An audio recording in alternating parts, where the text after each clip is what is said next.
Hello folks, Jessica here from Magical Mundane Tarot, and today I thought I would go ahead and do a play along with a more recent tarot tag from Angel over at Feeding My Soul.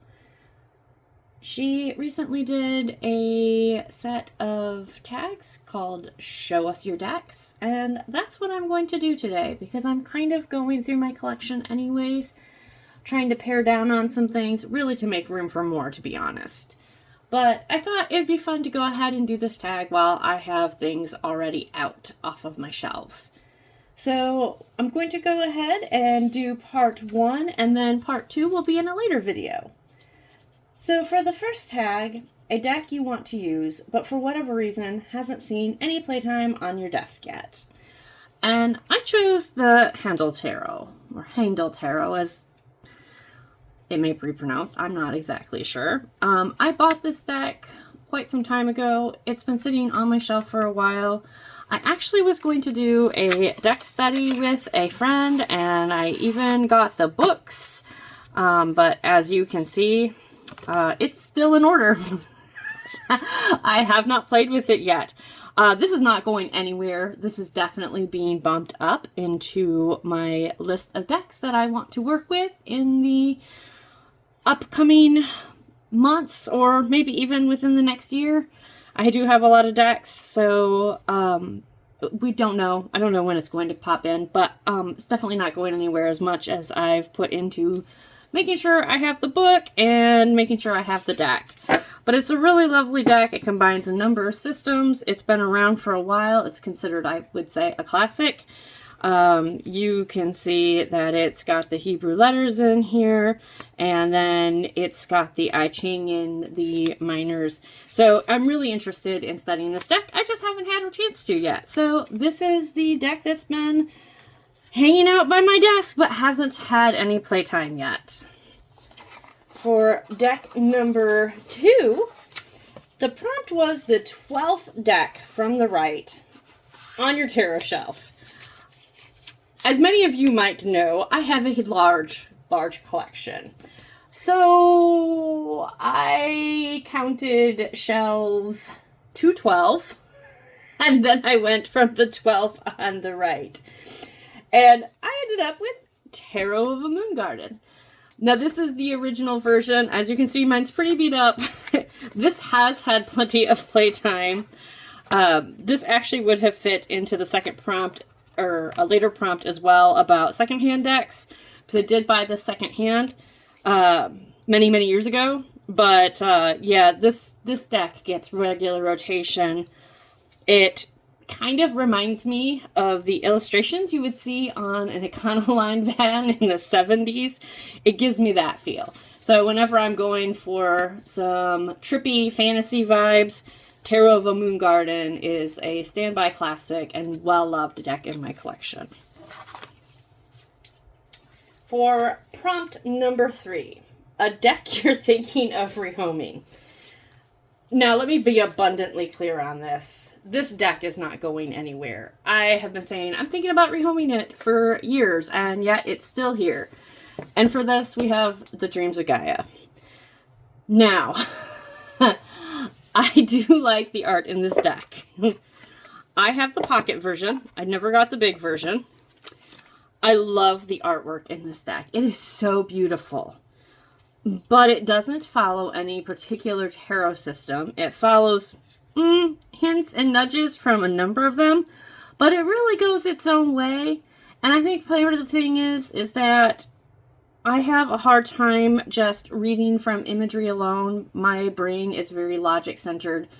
I'm an Aquarius. I like to have a system, and I like to know how to use it.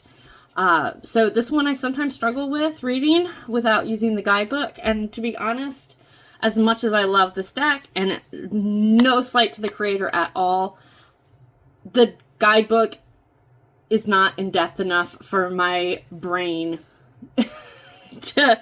to figure out what I'm doing. So this deck is not going anywhere. I always say I'm thinking about rehoming it, but it's just so beautiful, and when I get it out, I just can't help to resist looking through all the pictures.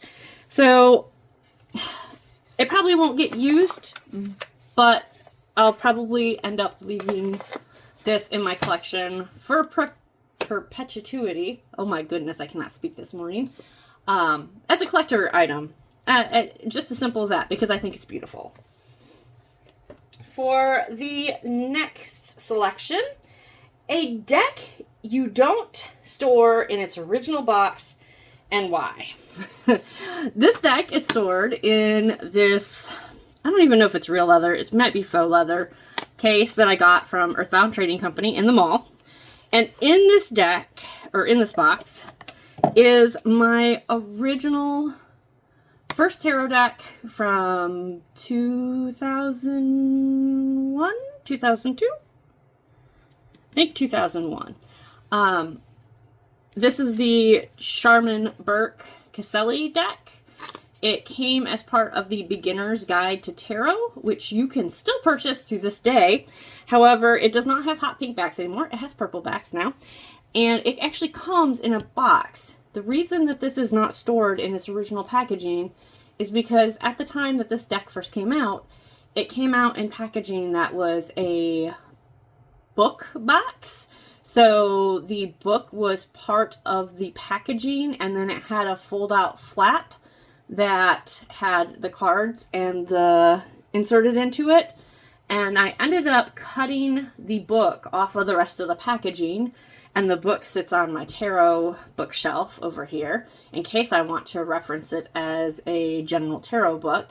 And then the deck goes in here, and the packaging that used to hold it, like the little envelope, because it was a cheap cardboardy envelope attached to a flap, that went in the trash over a decade ago. So this is my very first deck, and it no longer resides in this packaging because the packaging has long since been disassembled in a more practical usage way, because those boxes that were book boxes were crappy back in the early 2000s. It was bad. So it is no longer stored in its original packaging, but that's okay. It's well loved and has a nice, beautiful leather, faux leather bag. Fitting for my first deck. The next deck on my selection is a deck with more or less than 78 cards. For this selection, I chose Tarot Restless. Now, I'm not going to show a whole lot of this deck just because it can get a little bit creepy, a little bit graphic. If you're not keen on this kind of imagery, you might want to fast forward a little bit. But this is a like apocalyptic type deck. I got it at an oddities convention. It does come in a horrible foam packaged divider, but you can see that it is definitely on the graphic side. It does come with oracle cards. That's what these are. In addition to your tarot cards. However, they do not align chronologically with RWS, even though they are loosely based off of it, because it is set in post-apocalyptic times. It also comes with these astrology cards. So this is what makes it go over 78, is these oracle cards and the astrology cards. But as I said, it is graphic. I'm not going to show it all because it can be very complex to deal with some of the imagery. But I love it, and I actually had it autographed by the creator inside the guidebook. So it was fabulous meeting him. So definitely, if you're into some creepy, wild stuff, this might be the deck for you. For the next prompt, number 6, a deck with a cloud on the box. I actually struggled with this one a little bit, but I settled on the Japanese anime tarot. I backed this on Kickstarter. It's from Luna Factory, which is a Japanese tarot production company. And as you can see, here's a cloud right here on the box. And actually, there's quite a bit of clouds in the actual cards. You can see, well, that's the guidebook. You can see it's on the back of the cards, and there's clouds as part of the frame for all of the cards themselves. So clouds everywhere in this deck. And this is also one that's pretty well loved in my collection, never going anywhere. I absolutely adore this deck.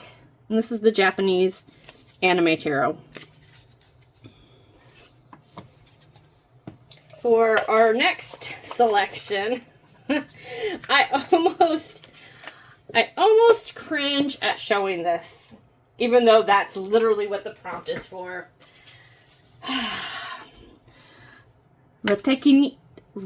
Reitekina Tabi. Okay.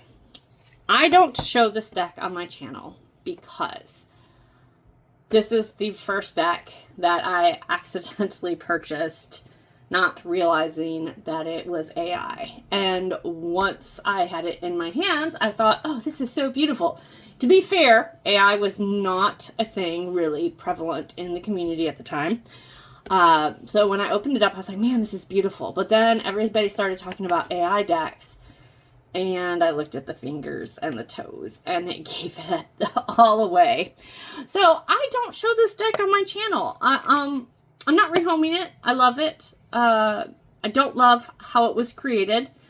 I wish the company would actually hire somebody to redo these decks. I know they have a couple of them, and I don't know what their process is or whose art they utilize to create these, but they are beautiful.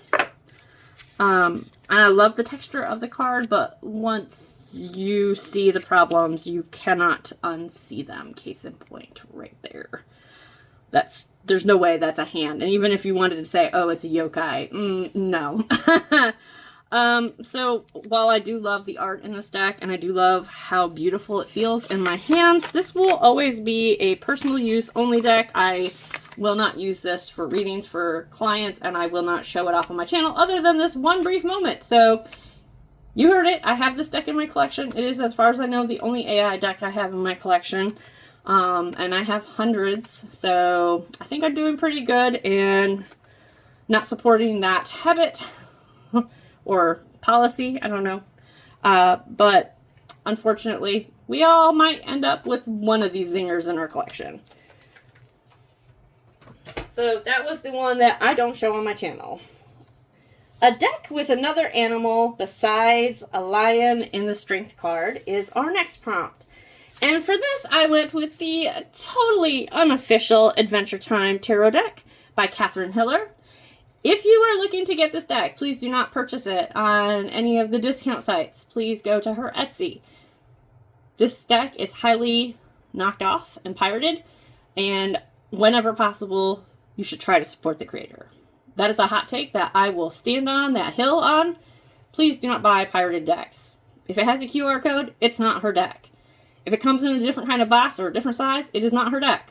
Please go to support the creator. But anyways, this is the totally unofficial Adventure Time deck.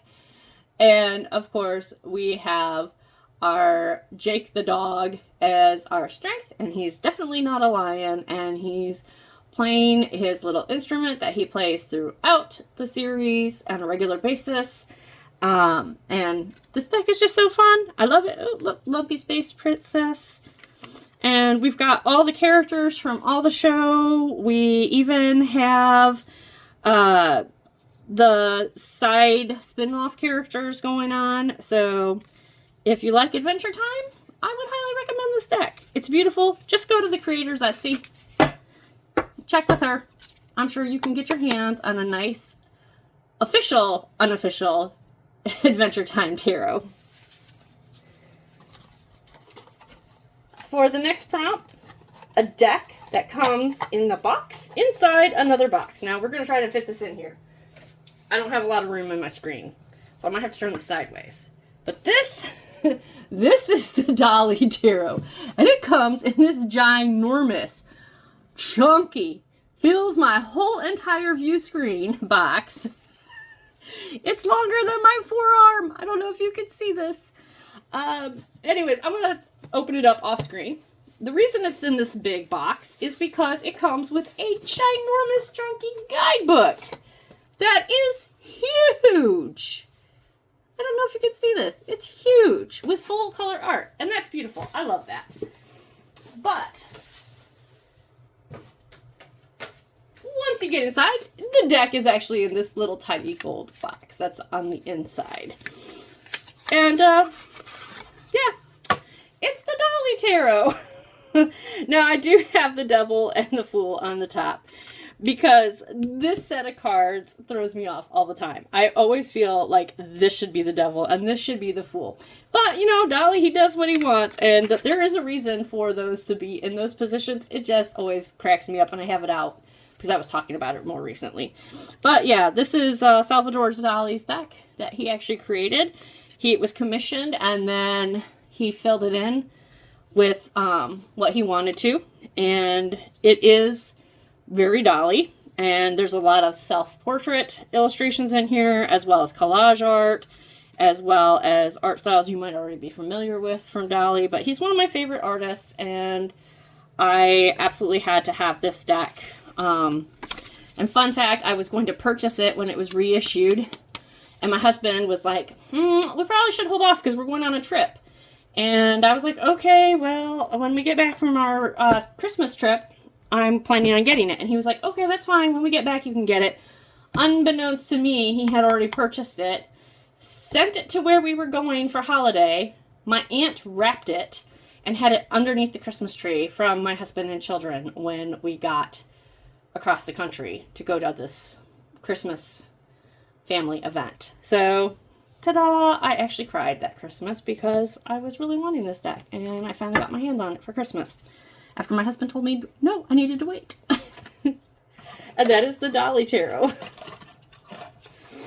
For the next one, it is a deck that would not appear in your top 10 favorites. And for this, I went with the Intuitive Night Goddess Tarot. I love this deck. Sort of. We have a love-hate relationship. I cannot read for myself with this deck for anything. I have such a hard time connecting to it on a personal level. However, I use this deck all the time to read for clients, and when I'm reading for other people, it reads fine for me. I have no problem connecting and telling my clients, oh, this is what this means. This is what you need to possibly consider. Blah, blah, blah, blah, blah, blah, blah, blah, blah. And it all comes out. But when I try to read for myself, I just look at it and my gears spin and nothing clicks. So this is a deck that would not appear in my top 10, but would appear in my top 10 decks to use for clients. So there's that. Intuitive Night Goddess. If you're looking for a feminine-centric deck that's really well done and really feels nice in hand, you might want to consider this. It just doesn't work for me, but it works for a whole heck of a lot of other people. For our next prompt, we have a deck I associate with the color green. And you can't go wrong with the Nature Spirit deck. It is, in fact, all green on the box. And when we open it up, the guidebook is all green. And when we open it up, there's a ton of green in these cards. This is an animal plant deck. It does have some crystals in it as well. And it's just really beautiful. It's mass market. It's relatively inexpensive. And to be honest, this is actually one of my favorite nature decks. I reach for this sucker all the time. It has a really solid guidebook. The guidebook tells you exactly what you're looking at.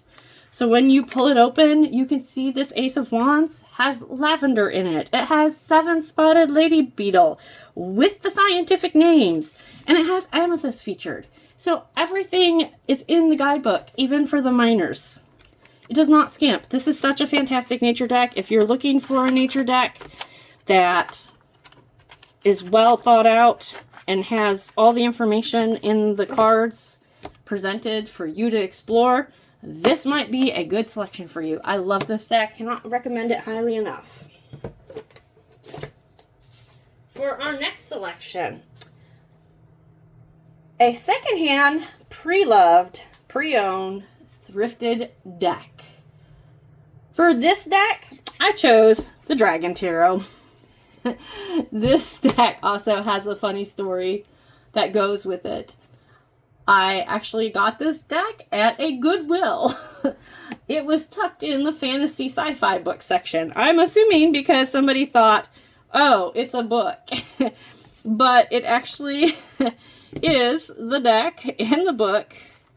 And this was really a score too, because not only was it the deck and the book, and this is the original 1990s version, but it even had the 10-card spreadsheet from the 90s in it, in perfect intact condition. So this was a fantastic purchase that I bought secondhand. Has the guidebook and has the deck. Everything was present and accounted for. And this is a deck that is actually really well loved in my collection too. It's one of the earlier decks I got. I use it quite a bit. Get all the goodies out. There's the title cards in there. The guidebook.